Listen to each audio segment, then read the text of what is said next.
Hello future doctors, welcome back to our channel Balaji education services. अगर आपको ये सवाल है कि क्या आप नीट में कम स्कोर लाकर भी सरकारी एमबीबीएस सीट पा सकते हैं, तो अगर आपके पास एनआरआई स्पॉन्सर है तो जवाब है हाँ। आज की इस वीडियो में हम बात करने वाले हैं राजस्थान एनआरआई कोटा 2025 के बारे में, जहां सरकारी कॉलेजों में भी एनआरआई स्पॉन्सर से सीट भी मिल सकती है। इस वीडियो में आपको मिलेगा कि कौन बन सकता है NRI sponsor, MCC versus Rajasthan, NRI नियमों में फर्क, सीट मैट्रिक्स, फीस, बॉन्ड, अनजरूरी डॉक्यूमेंट्स और सबसे जरूरी कि क्या वैलिड है और क्या रिजेक्ट हो सकता है। तो चलिए शुरू करते हैं। राजस्थान ये एक ऐसा स्टेट है जहां एनआरआई कोटा सिर्फ प्राइवेट कॉलेज तक लिमिटेड नहीं है। ये गवर्नमेंट कॉलेजेस में भी एनआरआई कोटा प्रोवाइड करते हैं, जैसे कि SMS medical college Jaipur, RNT medical college Udaipur, JLN medical college Ajmer. ये सब कॉलेजों में एनआरआई कोटा के लिए सीट्स अवेलेबल है। और सबसे खास बात, अगर आपके पास सही एनआरआई स्पॉन्सर है तो कम स्कोर में भी सीट मिलने के चांसेस है। अब सबसे बड़ा सवाल, एनआरआई स्पॉन्सर कौन बन सकता है? तो राजस्थान के अनुसार एनआरआई स्पॉन्सर ये हो सकता है। फर्स्ट है आपका ब्लड रिलेटिव, यानी मामा, चाचा, फूफा, बुआ, जिनका पासपोर्ट विदेशी हो, यानी USA, UK, UAE etcetera, and जो आपको स्पॉन्सर करने के लिए लीगल एफिडेविट दे सकते हैं। एमसीसी ने 2024 में जो स्पॉन्सर वाली पॉलिसी रिजेक्ट की थी, वो सिर्फ एमसीसी काउंसलिंग में लागू होती है।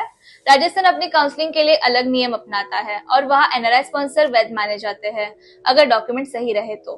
अगर आप एनआरआई स्पॉन्सर के थ्रू सीट पाना चाहते हैं तो ये डॉक्यूमेंट्स इंपॉर्टेंट है। फर्स्ट है एनआरआई रिलेटिव का पासपोर्ट, फॉरेन सिटीजनशिप प्रूफ।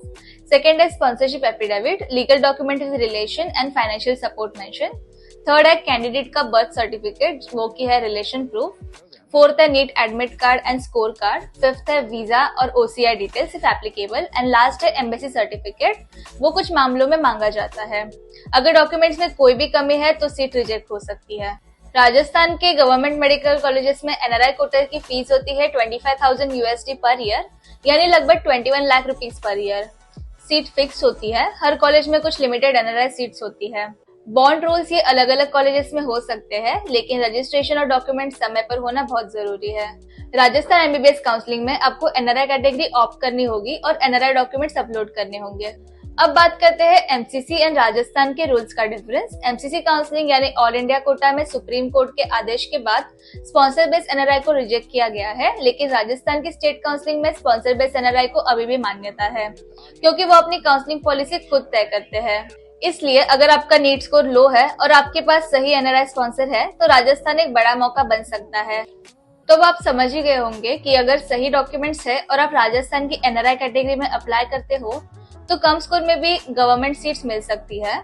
अगर आपके पास एनआरआई स्पॉन्सर है और आप कंफ्यूज हो कि एलिजिबल हो या नहीं, तो आप हमें कांटेक्ट कर सकते हैं दिए गए नंबर पे। एंड अगर वीडियो हेल्पफुल लगे हो तो do like, share and subscribe to our channel. I will see you in next video. Thank you.